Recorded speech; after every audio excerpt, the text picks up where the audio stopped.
apapun yang terjadi, maka kita tetap ridha kepada takdir dan qadanya Allah Subhanahu wa taala. Semua kehendak Allah itu baik, sempurna. Tapi ketika seorang hamba yang tidak sempurna memahaminya, dia menganggapnya buruk. Maka tidak ada takdir yang buruk bagi hamba yang kenal Allah. Karena jika buruk dia bersabar dan itu baik. Jika baik dia bersyukur dan itu juga baik. Maka takdir itu semuanya akan jadi netral jika seseorang mengenal siapa yang sedang mentakdirkan dia. Ini yang sering kita baca di hikam. Apapun masalahnya akan terasa mudah dan ringan jika kita mengenal siapa yang sedang menguji. Ya, semoga Allah memberikan kekuatan untuk kita semua, apapun persoalannya, apapun masalahnya, masalah rumah tangga, pekerjaan, masalah hubungan dengan teman-temannya, dan lain sebagainya. Semoga Allah berikan kita as-sabar dan as-syukur. Syukur-syukur Allah berikan kita al-ikhlas. Karena ikhlas itu plong, nggak ada di situ lagi rasa beban. Orang ikhlas lebih tinggi dari sabar, karena sabar masih ada beban. Tapi kalau ikhlas tiada beban. Allahumma ja'alna minal mukhlisin al-mukhlasin. Amin ya rabbal alamin.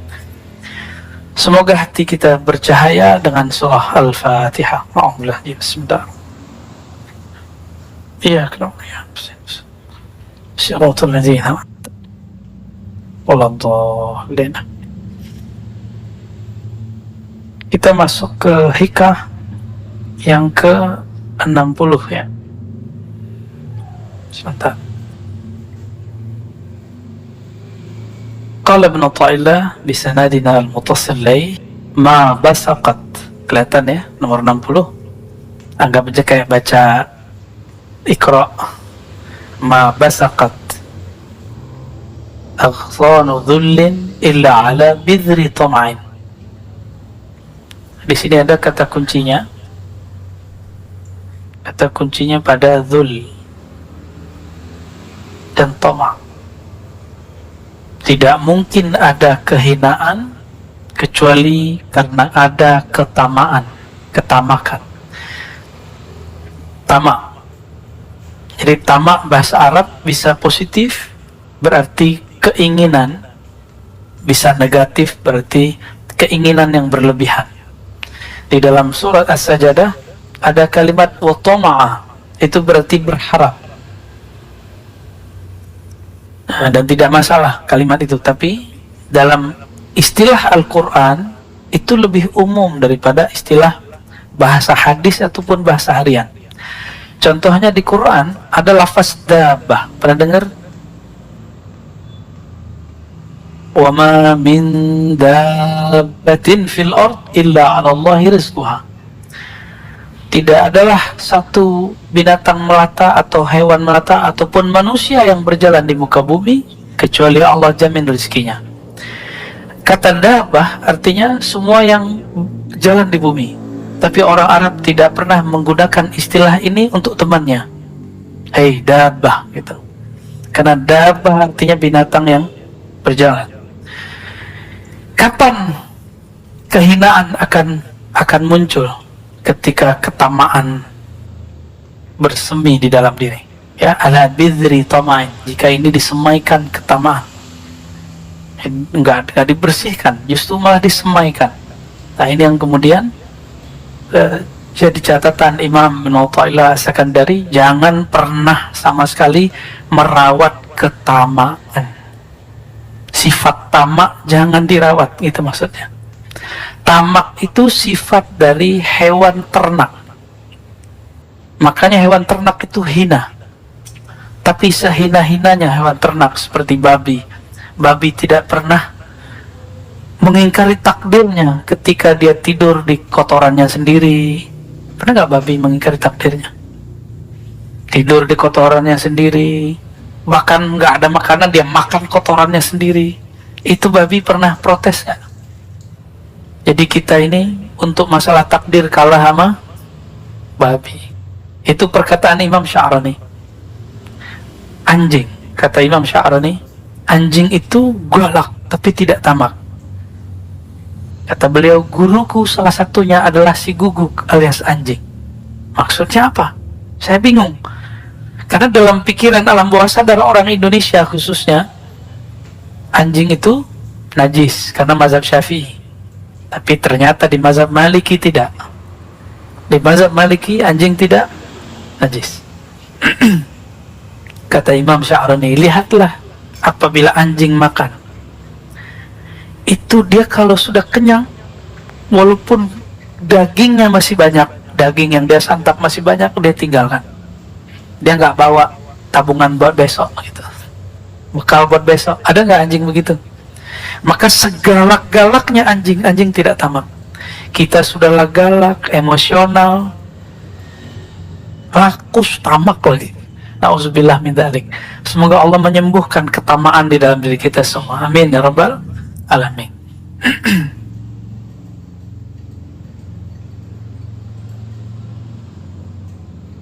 Kita masuk ke 61 ya.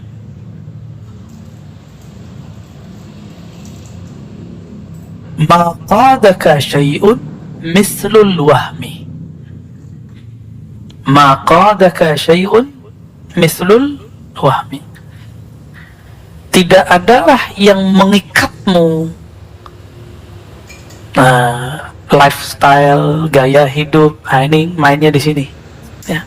Ma, tidaklah, qadaka, mengkaitkanmu, menarikmu, syai'un, sesuatu pun, mislul waham, yang lebih deras, lebih kuat daripada waham. Waham itu apa? Nah, ini kalau kita buat ilustrasinya, yakin. Yakin itu udah paling tinggi. Pertengahan namanya syak. Apa arti syak? Ragu. Di bawahnya namanya waham.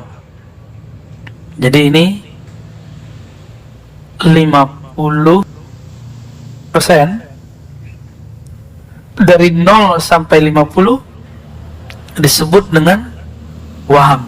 Pikiran, asumsi tentang sesuatu yang lemah, bahkan di bawah syak, tapi kemudian jadi was-was.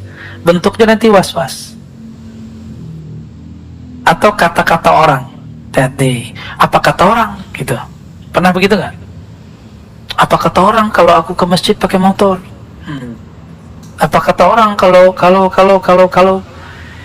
apa kata orang? Kalimat itu padahal orang nggak pernah ngomong. Ya? Benar nggak? Saya pernah pakai motor ke sini kan, malah disamperin. Wah, Ustaz, malah digituin. Motornya motor Beat lagi, badan kita segede gini. Malah dipuji-puji ya. Saya kaget, saya nggak mau dipuji. Ya. Nggak akan ada, teman-teman. Kata orang itu tidak akan pernah sebenarnya mempengaruhi persepsi orang lain terhadap kita. Nah, maka di atas syak inilah harus kita bangun dengan ilmu.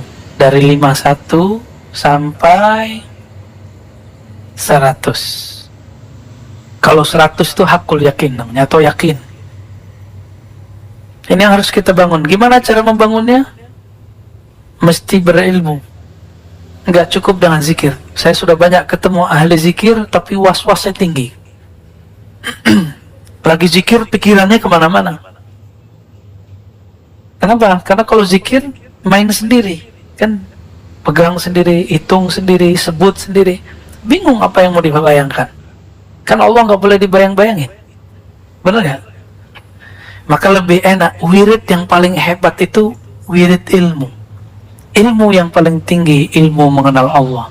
Ilmu mengenal Allah tidak mungkin kecuali lewat mengenal diri. Diri yang paling hakiki namanya ruh. Itu sebabnya kajian hikam nanti ujungnya ma'rifatul ruh. Kenal ruh, kenal yang meniupkan ruh, Allah Subhanahu wa ta'ala, ya. Maka mulai pagi ini coba mulai kalau zikir la ilaha illallah, katakan tidak ada tempat aku menggantungkan harapan kecuali Allah. Tidak ada yang memandang kolbuku kecuali Allah. Yang memandang kolbu kita, perasaan kita cuma Allah. Serta pasangan belum tentu memperhatikan perasaan kita. Anak-anak belum tentu memperhatikan perasaan orang tuanya. Untuk apa orang tua buat rumah besar-besar? Supaya nanti tua bareng dengan anaknya. Tapi ketika anaknya besar, anaknya buat rumah sendiri, gede juga, mikir sama lagi. Itulah anehnya manusia. Sudah kejadian setiap masa begitu, tapi kok masih diulang. Ini anehnya manusia. Pernah lihat rumah tua bagus zaman-zaman dulu? Kebayang nggak rumah tahun 50-an 60-an itu gede-gede, tapi sekarang jadi hancur, nggak ada penghuninya, malah jadi horor, jadi cerita-cerita horor. Mau bikin rumah horor lagi, ya? Jadi jangan mengikuti lifestyle kata orang. Dan di dalam teks yang lain beliau di Hikam mengatakan, min jahlil murid, ciri-ciri orang yang benar-benar jahil, ayat turuka, dia meninggalkan yakinan ma inda, keyakinan yang ada di dalam dirinya. Kira-kira begitu kalimatnya, saya ingat. Karena apa? Karena kata-kata orang. Karena kata-kata orang. Apa yang membuat public figure di Korea Selatan bunuh diri? Karena nggak tahan dihujat di sosial media. Karena kolbunya menggantung kepada wahamnya. Nah, waham ini hanya bisa dihancurkan dengan kalimat la ilaha illallah dan Allah. Allah itu diulang terus di kolbu. Maka perlu talqin zikir di situ. Carilah mursyid-mursyid, ya, yang bisa mentalkinkan zikir. Semoga Allah membersihkan kolbu kita dari waham, ya. Dan saya dari dulu mengatakan cari di luar, karena saya tidak terima baiat, meskipun sesekali saya terima talqin. Cuma itu tergantung mood. Mood itu kalau bahasa tasawufnya hal, ya, kondisi rohani. Kalau kondisi rohaninya oke, kita kasih. Ini Pak Bambang berapa lama nunggu? Ada setahun, nggak saya kasih. Tahu-tahu lagi nggak ada mengapa-ngapain, kita talqin dan dia merasakan nikmatnya, ya. Antum sholat, yang bisa merusak sholat itu waham. Waham itu yang nanti melahirkan khayal. Khayalan ini yang mengganggu pikiran dalam sholat. Sholat tapi kepikiran, motor dikunci apa enggak, mobil dikunci apa enggak, itu dari waham, ya. Setannya ada tuh, setan khusus. Kalau di wudhu namanya walahan, kalau ini namanya ada lagi namanya, ya saya lupa, ada 7 nama iblis. Kalau sekarang boleh disebut iblis berbintang 4. Jadi ada 7 tuh iblisnya. Ada iblis yang adu domba, saud namanya. Ada iblis yang membuat suami istri, teman dengan teman, kelompok dengan kelompok, majelis dengan majelis berselisih, itu namanya dasim. Ada rumah tangga kacau, itu dasim bekerja. Ada jamaah berselisih, itu dasim bekerja. Maaf, pengurus masjid tengkar, itu dasim bekerja. Maka mengurusi masjid harus dengan prinsip ta'awuz. A'udzubillah minasyaitonir rajim. Pasti banyak kata-kata orang, dan jangan terganggu dengan kata-kata orang, ya.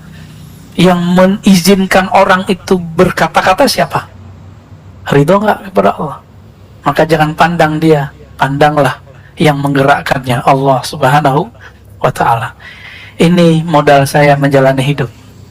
Maka wajar Allah itu, dalam hadis Nabi SAW menyebutkan iman itu 6 rukunnya, dan kalimat percaya hanya dizahirkan di hadis yang nomor pertama dan nomor ke-6.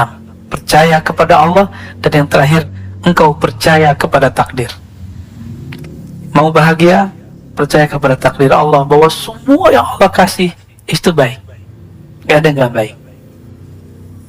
Ketika Rasulullah SAW dilempari oleh orang Taif, Rasulullah mengeluh gak takdirnya? Nah, Rasulullah ngeluh gak, curhat gak ke Jibril? Curhat ke Jibril? Curhat ke Abu Bakar? Enggak. Abu Bakar melihat Nabi berdarah-darah nangis. Abu Bakar luka, tapi dia nggak merasa sakit. Dia sakit ketika kasihnya disakiti. Dia sakit karena nabinya disakiti. Dia sedih ketika gurunya, sang maha gurunya bersedih. Tapi Nabi SAW tidak bersedih. Datang Jibril menawarkan bantuan. Kata Nabi, aku tidak butuh engkau, wahai Jibril. Urus tugasmu. Siapa yang nyuruh kamu turun? Nggak ada. Balik. Disuruh pulang Jibril oleh Rasulullah. Itu Jibril kalau mau tinggal kepakin sawab. Habis Taif. Maka orang-orang yang mewarisi rohani Nabi, dia tidak akan menyimpan dendam di kolbunya, meskipun orang melemparinya. Semoga kita diberikan rohani seperti itu. Amin ya rabbal alamin. Walaupun dituduh nanti terhipnotis, ya, dituduh nanti diperdaya, digundam, digandam, apa sih namanya? Macam-macam. Gak masalah, biarin aja. Itu orang. Kita dan Allah kan kita lebih tahu. Sir kita dengan Allah, rahasia kita dengan Allah. Maka antum harus punya wirid, punya zikir khusus yang menjaga hubungan kita dengan Allah. Maka kita tahu Allah nggak begitu kok kepada saya. Ingat-ingat kalau zikirnya enak, ingat-ingat kalau nikmatnya banyak. Maka kita katakan, apapun kata mereka, aku dan Allah, aku lebih tahu. Ya, kira-kira seperti itu. 62. Anta hurrun mimma anta anhu ayisun. Engkau hur. Apa arti hur? Hur itu artinya merdeka. Engkau akan merdeka. Engkau akan bahagia. Engkau akan leluasa. Engkau akan santai. Mimma anta anhu ayisun. Yang mana engkau ayisun anhu, engkau berlepas harapmu darinya. Maka orang-orang yang diperbudak oleh dunia, ketika dia ada harapan ke si dunia, dunia itu ada harta, ada pasangan, ada anak, ada popularitas, apalagi ada pujian, pengen dipuji, takut dibenci. Itu semua dunia. Putuskan hubunganmu dengan semua itu dari batinnya, maka engkau bahagia. Anta hurrun. Jadi kalau antum gak kuat dengerin kata-kata orang di sosial media, tutup sosial medianya. Tapi kalau kuat, biarin aja. Badai pasti berlalu. Rasulullah SAW kuat nggak dicaci maki oleh orang-orang kafir Quraisy? Apa kata orang kafir Quraisy? Rasulullah itu majnun. Majnun, ya. Kita tulis. Majnun ini bahasa yang menghina sekali. Gila, ketutup soalnya. Zahirun.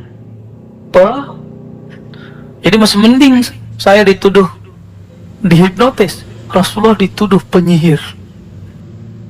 Ya, sahirum mubin. Rasulullah itu penyihir yang nyata. Maka pewaris Rasulullah di setiap masa pasti nanti akan dituduh hal yang serupa. Sallallahu alaihi wasallam. Maka siapa saja yang mewarisi kerohanian Nabi akan juga mewarisi ujiannya Nabi. Al-ulama warasatul anbiya. Ulama yang takut kepada Allah, bukan yang pintar baca kitab, bukan yang bergelar. Al-ulama dalam Al-Quran yang takut kepada Allah, yang kenal Allah. Warasatul anbiya, akan mewarisi para nabi. Maka Nabi mengatakan, asyaddun nas bala'an, manusia yang paling banyak diuji al-anbiya, summal ladzina yalunahum, summal ladzina yalunahum. Di riwayat kedua, summal amsal, summal amsal. Yang paling banyak diuji dan yang paling keras goncangannya adalah para nabi, lalu pewaris para nabi, lalu pewaris gitu. Siap berjuang. Ahlul Badar disebut apa? disebut orang jobless, nyusahin orang. Ansor itu Abu Hurairah dituduh budak perut, budak makan. Karena Abu Hurairah ini kalau diundang makan, doyan makan. Dia nggak ngerti kehidupan santri. Abu Hurairah kan santri Rasul. Ada yang pernah nyantri? Pernah tinggal di asrama? Giliran ada yang ngundang, gimana?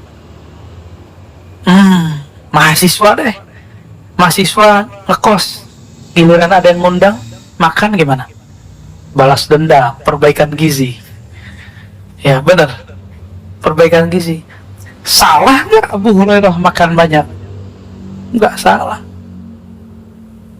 Justru yang ngundang seneng. Abu Hurairah santri Rasulullah makannya banyak. Alhamdulillah. Ya. Saya dulu kalau diundang oleh orang-orang yang ngundang saya makan tuh, kalau makan dikit malah dimarahin. Kamu nggak senang sama saya ya? Jadi kayak repot kita, Pak. Kita disiksa dengan banyak makan. Nabi disebut sahirun, Nabi disebut majnun. Nah, ketika kita lihat Nabi di kolbunya masih ada nggak sisi nafsiyahnya?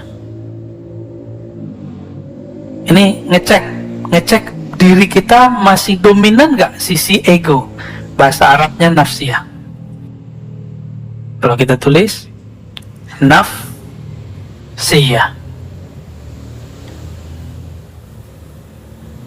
ego. Saya bilangin ke Pak Bambang nih, kamu sombong amat sih. Kalau dia tersinggung, berarti nafsiyahnya hidup.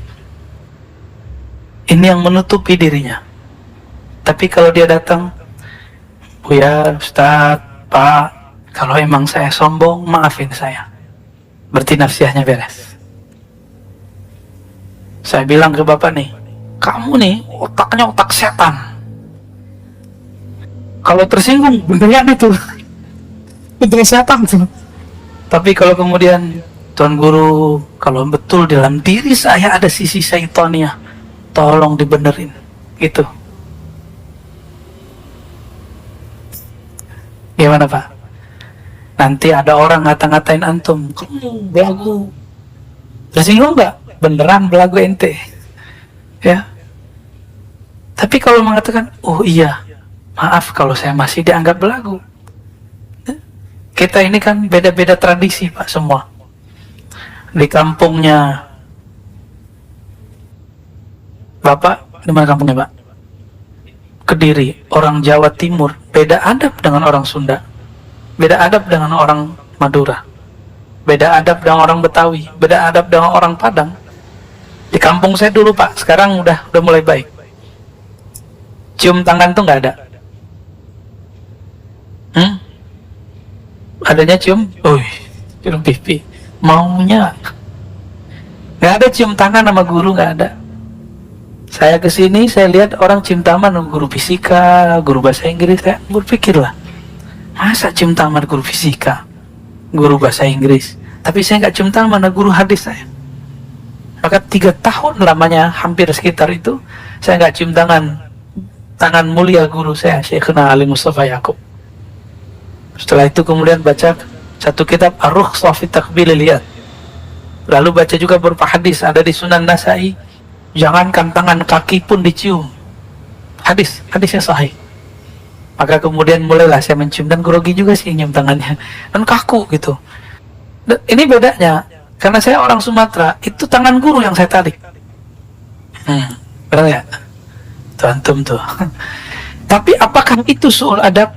Untuk orang yang nggak ngerti, nggak disebut su'ul adab, nggak disebut buruk adab, karena dia nggak ngerti. Tapi kalau dia ngerti, kepalanya yang turun. Kalau sudah nyantri, mereka ketahuan nih, ini bukan santri nih ya. Kalau bukan santri, tangan gurunya ditarik. Kalau santri, kepalanya yang turun. Itu bedanya Pak. Bapak disebut sesat, ahli bid'ah, marah kan? Jangan marah. Saya ngaji ya biar nggak jadi sesat, biar nggak bid'ah, kira-kira begitu. Kita perbaiki. Kalau ada orang beda paham, itu urusan dia ya. Ini ngecek nafsiyah. punya ego yang masih nyala nggak di dalam diri? Nah, ego ini ada ego ternak, binatang ternak. Apa egonya? Serakah, rakus, tamak. Ada ego buas, emosi. Kalau ada emosi, agak cerdas sedikit ngadu domba orang. Maka coba lihat ya, di banyak majelis itu ada aja yang ngadu domba, ya. Dan kita jangan terpancing. Kalau kita terpancing berarti ego kita sama jeleknya dengan ego dia. Belum namanya nafs, an-nafs al-mutmainnah. Jadi nafs ini ada 7 tingkatannya, masih ingat? Ingat gak? Nafs ammarah bisu, jiwa ego yang mengajak kepada keburukan. Terus yang kedua, lawamah, yang dia mencela dirinya kalau salah, atau selesai melakukan sesuatu dia cela dirinya. Yang ketiga, mulhamah, mut-mutan, kadang baik kadang buruk. Dan yang keempat baru dan mutmainnah, ini orang egonya sudah stabil, dia tidak akan menyalahkan orang yang menuduh dia apa-apa, ya. Mutmainnah itu nggak menyimpan benci lagi dalam dirinya, ya. Bisa begitu nggak? Mulai-mulai ya, belajar kita, sama-sama belajar. Saya pun masih belajar. Wa abdun, engkau itu akan menjadi budak. Abdun, budak. Lima anta lahu tami'un, engkau budak terhadap sesuatu yang engkau rakus terhadapnya, engkau tamak terhadapnya. Semua kita tamak, pengen punya duit banyak, benar nggak? Benar? Jujur aja lah, bilang iya. Sama kita berarti, ya. Tapi dengan belajar hikam, direm dikit, sedikit. Buktinya apa? Kita untuk mendapatkan harta, kita bekerja, berangkat pagi, pulang sore. Bahkan ada yang pulangnya besoknya lagi, sore, pagi besoknya. Kenapa? Karena tawami'un, menginginkan dapat dunia. Antum kira teman-teman yang menghibur kita di TV, selebriti, para artis, komedian itu bahagia? Belum tentu dia bahagia. Walaupun dia bisa bikin orang ketawa, bisa jadi dalam dirinya ada masalah yang sangat banyak. Tapi hebatnya komedian itu, dia masih bisa menghibur kita walaupun dirinya bermasalah. Kalah kita, Pak. Kita masalah dikit, wajahnya langsung kacau, gak bisa menghibur orang. Kita kalah sama mereka. Mereka bisa menyembunyikan masalahnya dikit. Kita katanya rajin sholat, rajin zikir, rajin tahajud, rajin jamaah. Kesel dikit disebut, beda faham dikit kemudian menyalahkan orang. Nauzubillah min dzalik.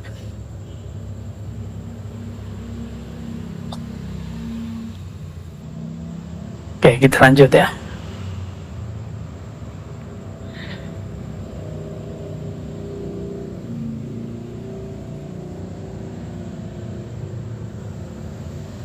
Man lam yuqbil 'ala Allah bimulatafatil ihsan qida ilaihi bisalasilil imtihan. Siapa yang tidak menghadap kepada Allah dengan kelembutan ihsan,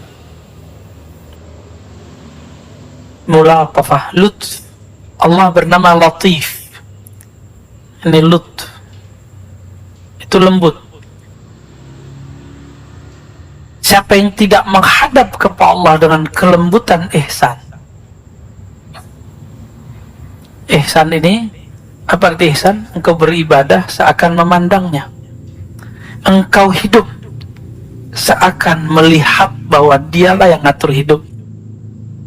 Siapa yang hidupnya tidak dengan cara ini, maka setiap hari dia akan tersiksa. Qida ilai atau quyida ilai, akan disertakan dalam hidupnya, akan dikaitkan kepadanya belenggu-belenggu imtihan. Seperti imtihan, ujian-ujian.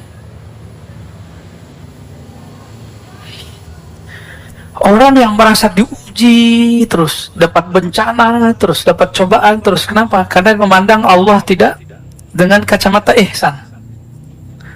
Jadi mulai pagi ini coba berpikir, apapun yang terjadi padaku itu adalah kebaikan-kebaikan Allah.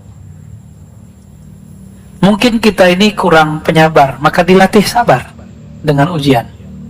Ada yang diuji dengan kekurangan, sabar nggak? Ada yang diuji dengan kelebihan, bersyukur nggak? Ada yang diuji dengan pujian, lupa diri nggak? Ada yang diuji dengan cacian, dia putus asa nggak? Itu mainan Allah semua. Jika dia memandang ini mainannya Allah, aturannya Allah, Rabbul Alamin yang ngatur alam semesta, maka belenggu-belenggu cobaan pun terasa tidak membelenggu. Ya, justru dia merasakan itu cubitan-cubitan dari Sang Maha Kekasih, Allah Subhanahu wa Ta'ala. Pengen nggak dicubit kekasih, Pak? Kangen nggak masa-masa dulu? Kangen ya, masa-masa awal nikah dulu dicubit kayaknya dibalas pakai bibir ya nggak?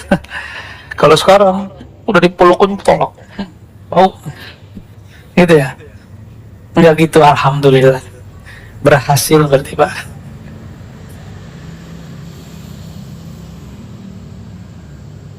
Kalau kawan-kawan kayak ahbab tabligh itu, kalau di rumah itu sudah mulai suntuk, perut dulu.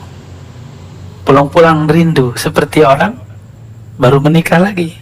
Itu bisa belajar sama teman-teman tabligh, Pak ya. Man lam yashkurin ni'am faqad ta'arrada li zawaliha. Siapa yang tidak mensyukuri nikmat-nikmat. Ni'am itu nikmat-nikmat, jamaah dari ni'mah. Faqad ta'arrada li zawaliha. Dia sedang menantang Allah untuk menghilangkan nikmat itu. Nikmat itu jangan dibayangin duit doang. Ini kebanyakan kita mikirin duit, rumah, apalagi sehat. Enggak, semuanya. Apa aja. Ilmu ini nikmat gak? Nikmat gak? Bersyukur itu berterima kasih. Bahasa Arabnya syukur. Terima kasih itu bahasa Indonesianya. Lam yashkurillah ma lam yashkurin nas. Tidak disebut berterima kasih, bersyukur kepada Allah kalau belum berterima kasih kepada guru, kepada orang tua, kepada teman, kepada pasangan, kepada anak, kepada semua yang pernah berjasa dalam hidup kita. Gitu, ya. Maka saya sendiri berterima kasih kepada orang yang menegur saya. Inilah manhaj Imam Al-Ghazali. Imam Ghazali mengatakan, jika engkau tidak ketemu mursyidmu, karena mursyidmu mungkin tidak tiap hari, maka lihatlah musuhmu. Musuhmu paling kenal dengan aibmu. Musuhmu paling kenal dengan aibmu. Jadi bersyukur ada musuh. Nikmati.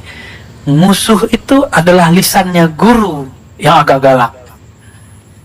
Ya. Kalau pernah dimarahi guru nggak? Pengalaman saya, setiap kali saya ridho dimahin guru, itu berkah dan sampai hari ini. Dulu cara baca kitab saya dimarahin guru saya, dan guru saya kakak kelas. Kamu nih baca kitabnya kayak orang bego gitu. Waduh, emang saya bego, Kang? Bimbing saya, Kang. Nggak pernah dibimbing saya. Tapi besok ujurumiyah khatam dari maghrib sampai isya. Ulang lagi, diulang begitu. Efeknya ilmu gramatikal menjadi hafal. Karena ada yang bilang saya bego. Tuh, nikmat nggak? Coba nggak ada kakak kelas saya ngomong begitu dulu. Alhamdulillah. Dulu ada yang nyindir saya, kalau ada di pesantren ini nggak cium tangan kiai kita berarti orang sombong. Kan kita nggak ngerasa sombong, cuek aja. Ternyata yang maksud saya. Ya, alhamdulillah. Jadi kita bersyukur ada orang-orang hater. Ya, jadi antum nih kalau mengerti bab itu, silakan main sosial media. Silakan main apa aja di sosial media. Gak akan terpancing. Tapi terpancing emosinya sekali, berarti antum belum berhak main di situ. Itu yang dikabarkan dulu oleh Maulana Syekh Hisham Kabbani. nanti beberapa tahun ke depan akan muncul sosial media. Beliau menyarankan murid-muridnya tidak sibuk main itu, karena nanti orang tengkar tanpa melihat, orang berprasangka tanpa tabayun. Benar nggak sekarang? Cukup dapat postingan kawannya, dia kemudian posting ulang. Dia cuma dengar dari selentingan dari kawannya, dia ulang. Sekelas ulama pun begitu. Gimana awamnya? Gimana masyarakat umumnya? Ini akhir zaman. Mohon dimaklumi. Ya, itu yang dikalamkan dulu oleh Maulana Syekh Syam Kabani, yang murid Syekh Nazim. Waman syakaraha, siapa yang mensyukurinya, mensyukuri nikmat, termasuk nikmat ditegur orang, nikmat dibenci orang, bahkan nikmat dipuji orang. Bahwa nikmat ini siapa yang ngasih? Allah. Jadi ketika ada orang muji kita, anggap saja itu reward sebelum nanti di akhirat. Jika ada orang mencaci kita, anggap saja itu teguran Allah supaya kita tidak tersesat. Gampang toh? Ya, bisa nggak begitu? Ya. Maka kita nggak perlu capek-capek membalas-balasi orang di sosial media. Antum ini kan capek-capek, balesin. Lelah hidup begitu. Fi tughyanihim ya'mahun, ya. Karena itu berlebihan, tughyan itu berlebihan. Ya'mahun, akan terombang-ambing, gelisah setiap hari. Coba hentikanlah. Kalau ego belum beres, hentikan dulu itu. Ya. Nabi Sulaiman punya harta yang sangat banyak. Apakah merusak kalbunya? Karena nafsiyahnya sudah beres. Nabi Isa, Nabi paling miskin, padahal paling sakti. Selain Nabi Muhammad, yang paling sakti Nabi Isa, Nabi Musa. Nabi Musa belah laut. Nabi Isa, orang mati hidup. Tapi Nabi paling miskin. Tapi beliau berubah nggak suasana kalbunya kepada Allah? Nggak pernah berubah.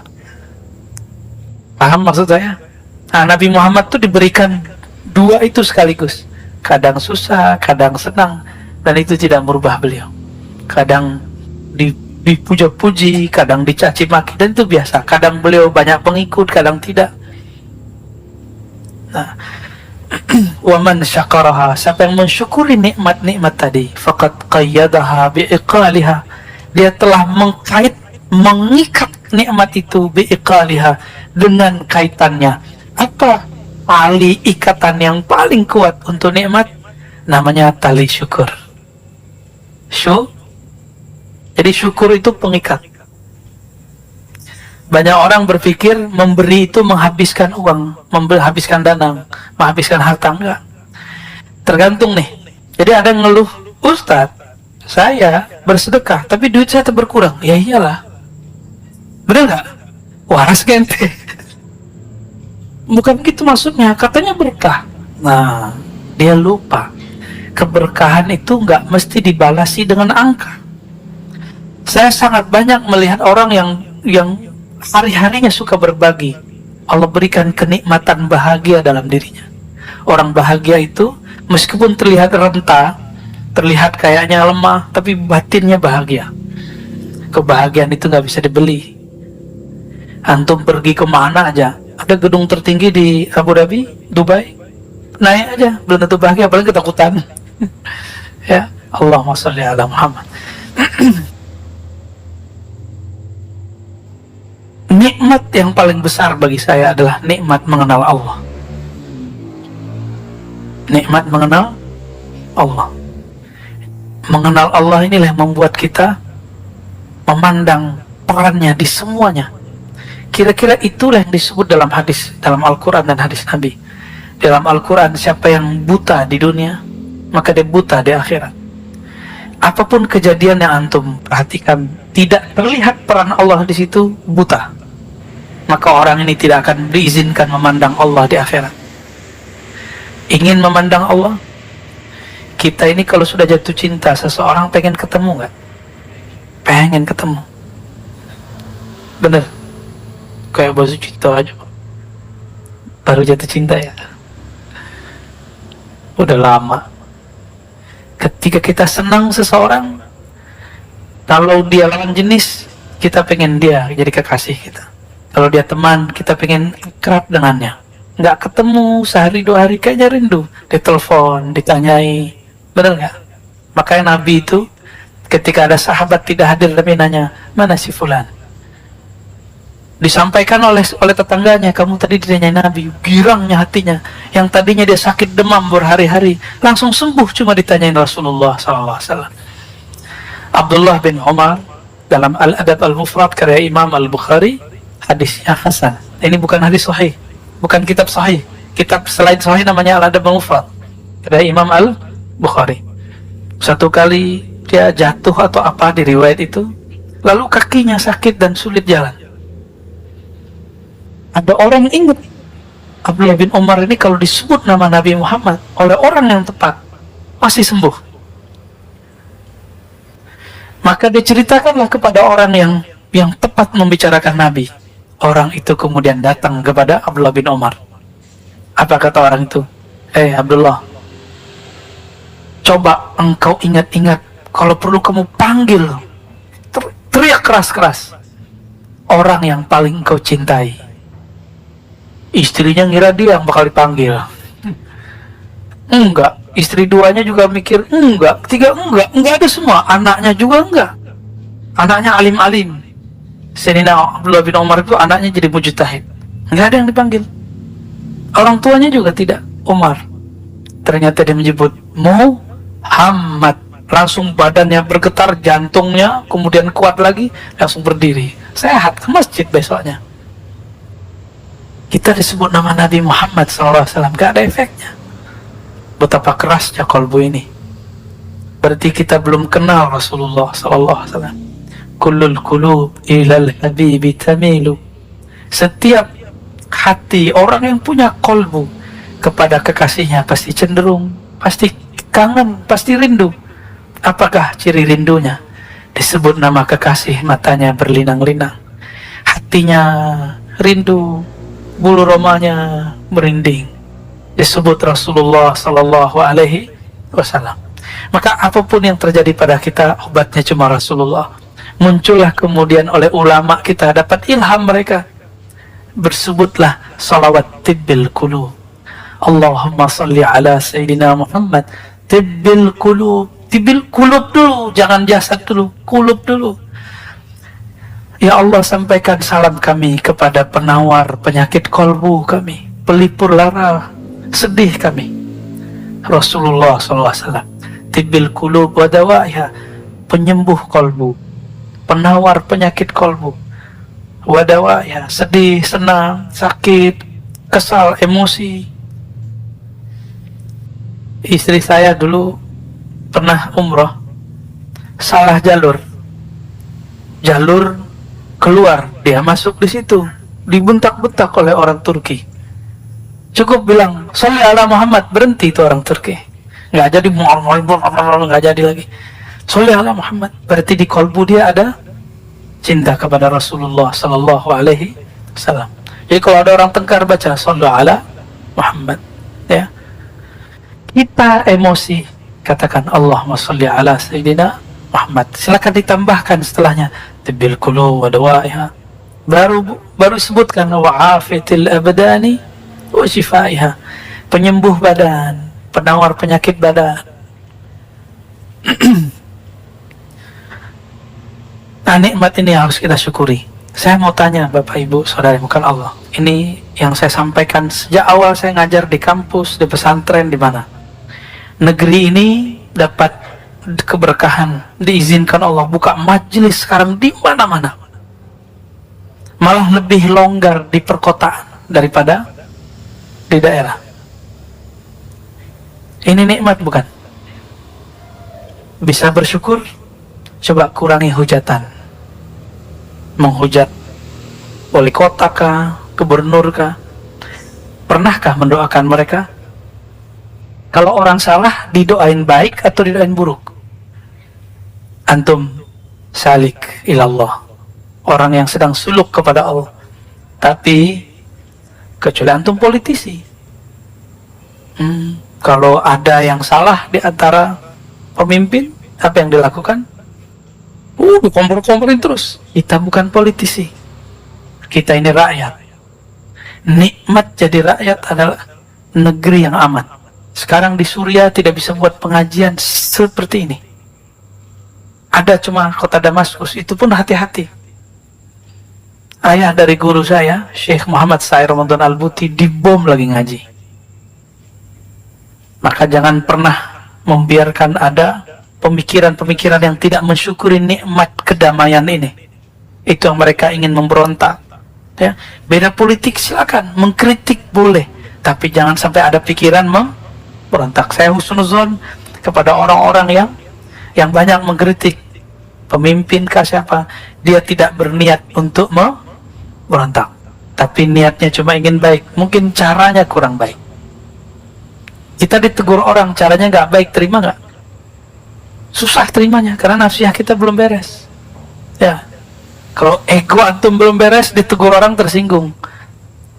Orang ngomong baik-baik aja kita marah, benar? Apalagi orang ngomongnya nggak benar, ngomongnya kasar. Nah, saya berharap kalau sudah ngaji hikam, kelembutannya sudah ada sampai ke lisannya. Amin ya Rabbal. Maka yang punya sosial media, buat status-status yang rahmah, yang penuh kasih sayang. Jika mengkritik pun mengkritik dengan kasih sayang. Jika ingin menegur pun menegur dengan kasih sayang. Kita ini gak ada yang suci.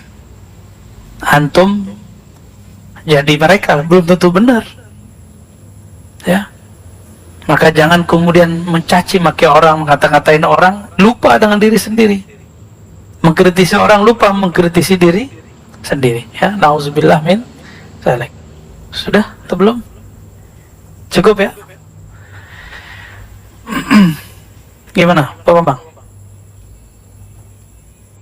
Saya tutup dengan hikmah ini. Ya. Khaf min wujudi ihsanihi ilaik. Takutlah terhadap wujud ihsanihi ilaik, kebaikan-kebaikan Allah kepadamu, tetapi engkau selalu durhaka kepadanya. Kita ulangi terjemahannya. Khaf, takutlah engkau dari banyaknya kebaikan Allah, dari selalunya Allah berbuat baik kepadamu, tapi engkau selalu durhaka kepada Allah. Ayakuna dzalika istidrajan lak. Siapa tahu nafas yang masih engkau pakai, ilmu yang masih engkau pahami, istidraj, bukan lagi nikmat tapi istidraj. Apa beda nikmat istidraj? Kita sudah sering bahas. Nikmat itu bertambah pemberian, bertambah ketaatan, ketulusan, bertambah baik egonya. Sedangkan istidraj, bertambah nikmat, bertambah ilmu, bertambah pemberian Allah, bertambah jumawa, bertambah sombong, bertambah lupa diri. Ya, maka Allah mengatakan di Quran, sanastadrijuhum min haitsu la ya'lamun. Kami akan istidrajkan mereka, kami beri mereka, tapi mereka tidak sadar dengan pemberian itu, lalu mereka justru durhaka dengan itu. Min haitsu la ya'lamun, tanpa mereka sadari. Semoga Allah jaga kita dari istidraj.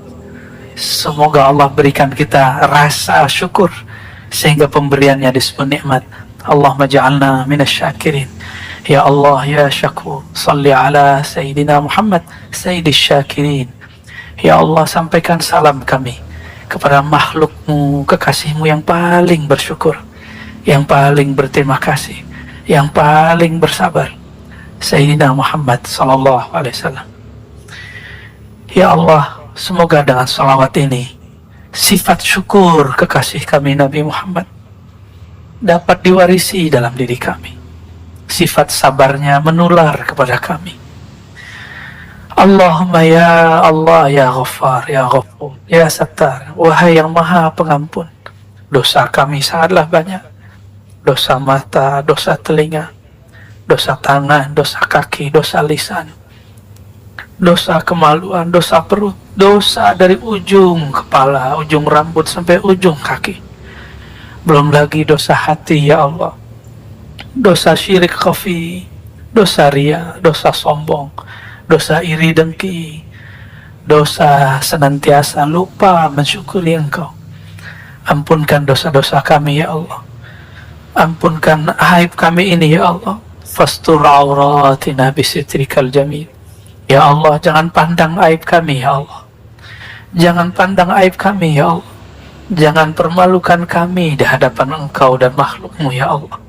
Fastur auratina bisitrikal jamil. Dengan keindahanmu ya Allah, dengan kemegahanmu ya Allah, dengan kebaikan-kebaikanmu ya Allah, maka balutlah kami, hiasilah kami dengan kebaikan-kebaikan, sehingga aib kami tidak terlihat di sisimu. Allahumma ya Allah, ya muqallibal qulub, wahai yang membolak-balik hati ini, hati kami berubah-ubah ya Allah, kadang baik, kadang bersyukur, kadang lupa bersyukur, kadang ingat Engkau, kadang lupa mengingat Engkau. Apalagi sholat kami ya Allah, jarang sekali khusyuk ya Allah. Apalagi terhadap nikmat-Mu ya Allah, jarang bersyukur ya Allah. Maka ampuni kami ya Allah, tetapkan kolbu ini menjadi kolbu hamba yang bersyukur, abdan syakura. Wasabbit qulubana ala dinika wa ta'atik. Allahumma ya nur, wahai pemilik cahaya, kolbu kami dipenuhi noda-noda kegelapan, otak pikiran kami dipenuhi dengan was-was dan prasangka, badan kami dipenuhi dengan lumuran dosa. Dengan cahaya-Mu ya Allah, maka bersihkan kami, terangi kolbu kami. Bihaqqi nabiyina Muhammad sallallahu alaihi wasallam. Allahumma rabbana atina fid dunya hasanah wa fil akhirati hasanah wa qina adzabannar waj'al sayyi'atina sayyi'at man ahbabta. Allahumma salli ala sayyidina Muhammad wa ala ali sayyidina Muhammad walhamdulillahi rabbil alamin.